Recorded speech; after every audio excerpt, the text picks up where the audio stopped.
ان ابا ہریرہ قال سمعت رسول اللہ صلی اللہ علیہ وسلم یقول یترکون المدینۃ علی خیر ما کانت لا یغشاها الا العوافی یرید عواف الطیر والسباع۔ حضرت ابو ہریرہ رضی اللہ تعالی عنہ فرماتے ہیں کہ میں نے سنا کہ حضور اکرم صلی اللہ علیہ وسلم نے فرمایا کہ تم مدینہ کو اچھے حال میں چھوڑ جاؤ گے، وہاں صرف چوپاہے، چرند اور درندے رہ جائیں گے۔ یعنی اپنے غلاموں سے حضور اکرم صلی اللہ علیہ وسلم نے فرمایا صحابہ اکرام رضوان اللہ تعالی علیہم اجمعین سے کہ تم اچھے حال میں، اچھے حالات میں، یعنی حالات اچھے ہوں گے تو تم مدینہ چھوڑ جاؤ گے، یا تو دنیا سے رخصت ہو جاؤ گے یا ہجرت کر جاؤ گے اچھے حالات میں۔ لیکن ایسا وقت بھی آئے گا کہ مدینہ شریف میں صرف چوپائے رہ جائیں گے، چرندے رہ جائیں گے اور درندے رہ جائیں گے، وحشی درندے۔ وآخر من یحشر راعیان من مزینۃ یرید ان المدینۃ ینعقان بغنمها فیجدانها وحوشا، اور فرمایا کہ آخر میں قبیلہ مزینہ کے دو چرواہے مدینہ منورہ آئیں گے جو اپنی بکریوں کو آوازیں دیں گے اور وہ اس کو وحشی جانوروں سے بھرا ہوا پائیں گے۔ یعنی وہ جو قبیلہ مزینہ کے دو چرواہے آئیں گے تو وہ اپنی بکریوں کو آوازیں دیں گے، یعنی اس وقت بکریاں رہ جائیں گی مدینہ منورہ میں اور چرا کریں گی، تو وہ چرواہے آ کر مدینہ منورہ میں اپنی بکریوں کو آوازیں دیں گے، مگر وہ مدینہ کو وحشی جانوروں سے بھرا ہوا پائیں گے۔ اب علماء فرماتے ہیں کہ یہ وحشی جانور یا تو وہ بکریاں جو ہوں گی نا وہی وحشی بن جائیں گی۔ وحشی جانور سے مراد یہ ہے یا تو وہ وحشت ناک ہو جائیں گی، بکریاں خوف زدہ ہو جائیں گی اور وحشی جانوروں کی طرح ادھر ادھر بھاگیں گی، یعنی خوف کھائیں گی، ڈریں گی انسانوں سے۔ فرمایا کہ وہ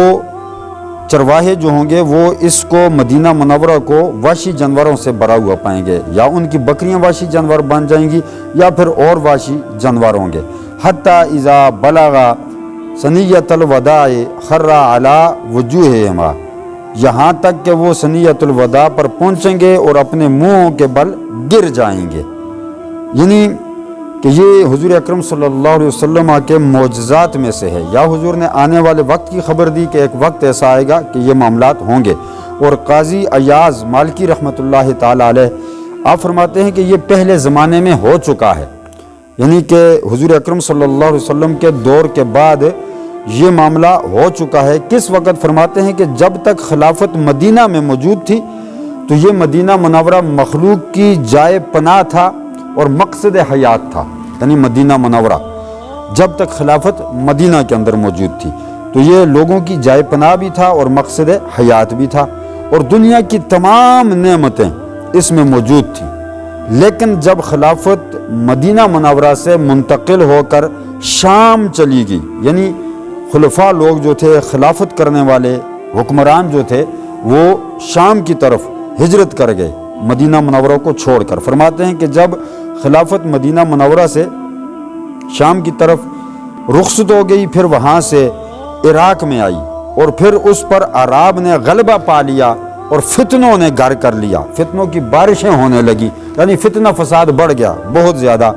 تو لوگوں سے مدینہ منورہ خالی ہو گیا۔ یعنی کہ جب فتنے بڑھے، فساد بڑھے، تو ظاہر سی بات ہے بعض صحابہ تو دنیا سے وصال ہی کر گئے تھے اور بعض پھر ہجرت کر کے آگے پیچھے چلے گئے، کوئی کس ملک میں چلا گیا، کوئی شام چلا گیا، کوئی عراق چلا گیا، اس طرح کوئی یمن چلا گیا، دائیں بائیں جتنے بھی ممالک لگتے تھے تو صحابہ اکرام ہجرت کر کے وہاں چلے گئے۔ جب قتل و غارت بڑھنے لگا اور جب فسادات زیادہ ہونے لگے، فتنوں نے اپنا گھر کر لیا مدینہ منورہ کے اندر، اور پھر فرماتے ہیں کہ حالت یہ ہو گئی کہ مدینہ منورہ کے اندر جو پھل لگتے تھے درختوں کے ساتھ، ان کو کھانے کے لیے صرف پرندے رہ چکے تھے، انسان نہیں تھے، پرندے رہ چکے تھے، یعنی ان پھلوں کو کھانے کے لیے۔ مورخین فرماتے ہیں کہ بعض فتنوں کی وجہ سے مدینہ منورہ بالکل خالی ہو چکا تھا، اور حضور اکرم صلی اللہ علیہ وسلم نے فرمایا کہ وہ وقت ایسا آئے گا کہ پھر کتے جو ہوں گے نا، کتے وہ مسجد کے ستونوں پر بیٹھ کر اپنی آوازیں بلند کریں گے، یعنی ایسا وقت بھی آئے گا۔ اور امام نووی رحمۃ اللہ تعالی علیہ فرماتے ہیں کہ جنہوں نے بخاری شریف کی شرح لکھی ہے، امام نووی رحمۃ اللہ تعالی علیہ، آپ فرماتے ہیں کہ یہ آخری وقت میں ہوگا، یعنی قرب قیامت جب ہوگا اور فتنے فسادات بڑھ جائیں گے، یعنی دجال کا جب وقت آئے گا، تو اس وقت جب یہ معاملات ہوں گے تو پھر مدینہ منورہ اس وقت لوگوں سے خالی ہو جائے گا اور فتنے فساد عروج پر ہوں گے۔ لیکن حضور اکرم صلی اللہ علیہ وسلم نے ایک خوشخبری بھی ساتھ سنا دی، فرمایا یہ سارا معاملہ ہوگا لیکن اس کے بعد لوگ جو ہیں وہ واپس آ جائیں گے، یعنی کہ مدینہ منورہ پاک زمین ہے، طیب و طاہر زمین ہے، جیسا کہ میں نے پہلے عرض کر دیا کہ مدینہ منورہ کی مٹی کے اندر شفا ہے، اور شفا بھی عام بیماروں کے لیے نہیں بلکہ جو کوڑ، جو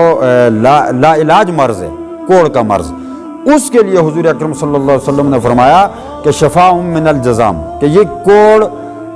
کہ جو بیمار ہوں گے مدینے کی مٹی جو ہوگی نا ان کے لیے شفا ہوگی، یعنی ان کو صحت یہاں مل جائے گی۔ تو بڑی عظمت ہے مدینہ منورہ کی۔ لیکن حضور اکرم صلی اللہ علیہ وسلم کا یہ معجزات میں سے یہ حدیث ہے کہ حضور اکرم صلی اللہ علیہ وسلم نے آنے والے وقت کی خبر سنا دی کہ یہ وقت ایسا آئے گا، اور اپنے غلاموں کو بتا دیا، اور بعض علماء کے نزدیک یہ وقت گزر چکا ہے حضور کے دور کے بعد، اور بعض علماء فرماتے ہیں کہ قرب قیامت میں یہ وقت آئے گا جب قیامت قریب آ جائے گی، لیکن حضور نے فرمایا کہ لوگ پھر واپس آ جائیں گے، یعنی مدینہ منورہ آباد ہی رہے گا قیامت تک، یہ غیر آباد کبھی نہیں ہوگا۔ اور انشاءاللہ آگے حدیث آئے گی، آپ سنیں گے کہ حضور اکرم صلی اللہ علیہ وسلم نے فرمایا کہ ایمان ساری دنیا کا سمٹ کرنا وہ مدینے میں آ جائے گا، یعنی کہ اسلام ایمان سمٹ کر اکٹھا ہو کر مدینہ منورہ میں جو ہے وہ آ جائے گا۔ تو اللہ تبارک و تعالی ہمیں صحیح معنوں میں دین کی سمجھ عطا فرمائے۔ وآخر دعوانا ان الحمدللہ رب العالمین۔